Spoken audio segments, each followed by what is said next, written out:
E aí pessoal, tudo bem? Sejam muito bem-vindos aqui ao canal do Bibliologia. Eu sou Isaac Câmara, vocês vão me ver muito por aqui pra gente conversar sobre a Bíblia. Esse livro tão rico, que continua vivo, continua real, está cada vez mais atual. Hoje eu gostaria, antes de mais nada, de pedir para vocês se inscreverem aqui no canal. Isso é muito importante pra gente ter esse formato diferenciado de vídeo, capítulo a capítulo, acessível a mais pessoas. É importante também que você comente pro YouTube ver que você tá aí e a gente apareça mais aí pra todo mundo. Também apertar o sininho de notificação para receber nossos vídeos semanalmente, além de dar um like pra gente. Um dos nossos objetivos principais é que você possa estudar na sua casa um capítulo bíblico e aqui a gente troca informações, traz a contextualização melhor dos fatos ocorridos e mencionados naquele capítulo. E aí também a gente vai utilizar história, arqueologia, idiomas, né? A questão original aí da Bíblia, grego, hebraico, aramaico. Eu vou acompanhar aqui também com a minha Bíblia para a gente poder abordar um pouquinho o que ele está falando. Hoje nós vamos falar sobre a história de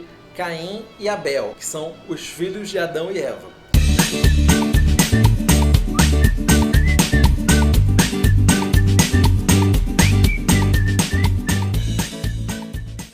Deus criou o mundo 6 dias literais e no 7º descansou. Muita gente considera o livro do Gênesis como alegórico, mas a Bíblia ela dá o relato da genealogia, passo a passo, como aconteceu. Primeiro, Adão e Eva. De Adão e Eva, Abel não teve descendentes, porque foi morto pelo irmão Caim. Caim teve seus descendentes e aí também teve Sete. E aí o mundo foi se povoando. Surge a tribo de Israel, vai surgindo. Até mesmo Jesus se remete muito ao livro de Gênesis em alguns momentos. A Bíblia relata que Caim e Abel vieram trazer uma oferta ao Senhor.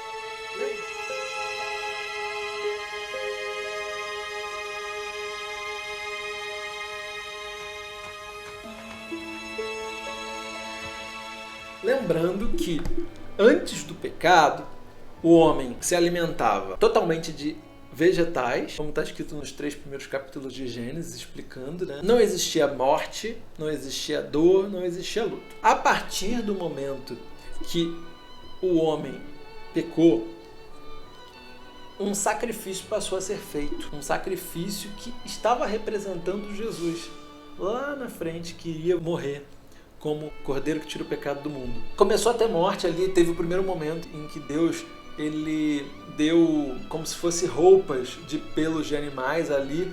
Provavelmente tivemos o primeiro sacrifício. Caim ele era um lavrador, cuidava da parte de vegetação, de plantação.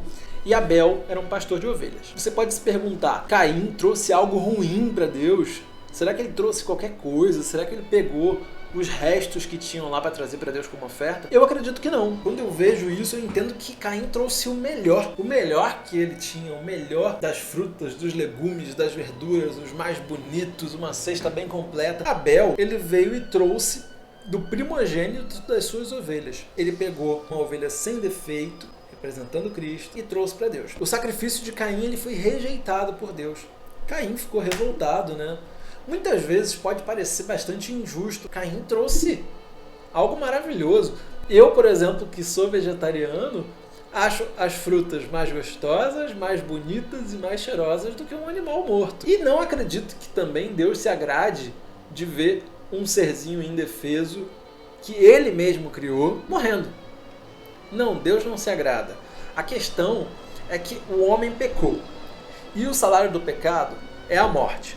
A partir do momento que o homem começou a pecar, alguém tinha que morrer. O animalzinho começou a morrer em simbolismo para a única pessoa de todas que poderia nos salvar, que era Jesus. A gente vai conversar sobre esse assunto mais para frente. Onde eu estou querendo chegar? Caim se revoltou. E olha o que Deus falou para Caim. Isso aqui está no capítulo 4, no versos 5 e 6. Caim, por que te irastes? Por que o teu semblante está assim? Por que você ficou mal? Por que você ficou triste?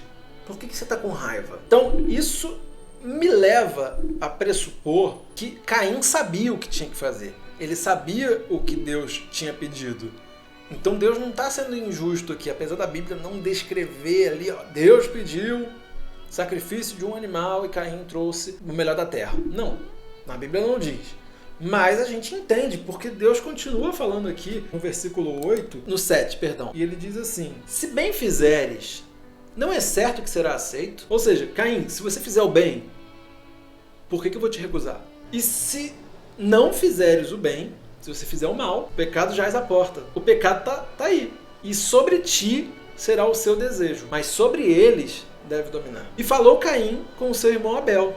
E sucedeu que, estando eles no campo, se levantou Caim contra o seu irmão Abel e o matou. Isso é extremamente triste, extremamente lamentável. Primeiro a gente teve o pecado de Adão e Eva, e aqui a gente tem o primeiro crime relatado na Bíblia. Um crime contra o próprio parente, contra o próprio irmão. Pior ainda, não que exista algum motivo para ter crime, mas não existia motivo algum. Caim fez o que era mal perante Deus. Deus deixou isso claro para ele, ele entendeu isso, mas ainda assim, com raiva, ele foi matar um homem justo, um homem bom, um homem que fazia a vontade de Deus. O pecado de Adão e Eva geraram consequências. Primeiro a morte de um animal, consequentemente dos próximos animais, até a vinda de Cristo e a morte dele na cruz. E aí agora a morte de um primeiro ser humano. Deus, ele perguntou ali para Caim: o que você fez? Cadê seu irmão? E aí Caim ainda é grosseiro, ainda é arrogante. Fala: ué, eu sou tutor do meu irmão por acaso? E aí Deus fala: ó, o sangue do teu irmão está clamando para mim na terra e você vai receber um sinal agora. Nada do que você vai fazer vai vingar mais. Você vai plantar e não vai dar certo. Você vai andar errante pela terra. Caim falou: mas isso é muito pesado. E Deus falou assim: não, eu vou te colocar um sinal, se alguém te matar, você vai ser vingado 7 vezes. Caim, ele errou, teve inveja, fugiu dali, se casou. E aí, se a Bíblia é literal, a criação é literal, e só existiam Adão e Eva, isso significa que Caim só pode ter casado com alguma irmã, filha de Adão e Eva também, foram embora, e aí começou a gerar uma descendência a partir dele. Adão, ele então conheceu novamente a sua mulher Eva, e aí eles deram à luz a Sete. Também nasceu um filho que foi Enos. E olha que interessante, que curioso, começou a invocar o nome do Senhor. Isso significa que muito provavelmente Adão e Eva eles se desligaram de Deus ali por muito tempo, até o momento que nasceu Enos. E foi o momento que eles começaram a invocar o nome do Senhor de novo. Porque Deus, ele ia até o Jardim do Éden, andava com Adão e Eva, conversava com eles todos os dias, né? Até o momento do pecado, onde eles se afastaram, eles fugiram. Só para ficar um pouco mais claro, não é errado a gente questionar coisas que estão acontecendo errado. Estou sendo injustiçado no trabalho. Não é errado questionar. Estou vendo alguém sendo injustiçado, estou vendo uma mulher apanhando. Muito pelo contrário, isso é crime. A gente tem que fazer o que for possível ali para poder intervir e não acontecer aquele tipo de injustiça. E é verdade também que nem tudo fica tão claro para a gente na Bíblia muitas vezes. Então é possível que surjam muitas dúvidas. E não é pecado. Deus não acha ruim que a gente se pergunte, que a gente, mas Senhor, mas por que está acontecendo isso aqui? Isso que parece tão injusto. Isso não. É pecado quando a gente começa a procurar razões para destruir a nossa fé, jogar fora tudo que está escrito na Bíblia para não achar importância e relevância ali. Vamos supor que a fruta banana não tivesse sido criada. Então fui lá, fiz todo aquele processo para ela poder começar a crescer na bananeira. E aí um dia aquela banana nasceu. Suponhamos que ela tem um cérebro, eu tenho uma boca, e ela começa a pensar e falar. E aí ela começa a questionar: por que eu sou amarela? Por que eu tenho casca? Por que eu tenho essas pintinhas? Por que eu não tenho caroço? Por que eu sou doce? Por que eu sou comprida? E aí começa a falar. Cale-se, você me deixa louco! E até aí, tudo bem. Tudo bem a gente perguntar para Deus: Senhor, por que tem tanta morte, tanto sofrimento no mundo?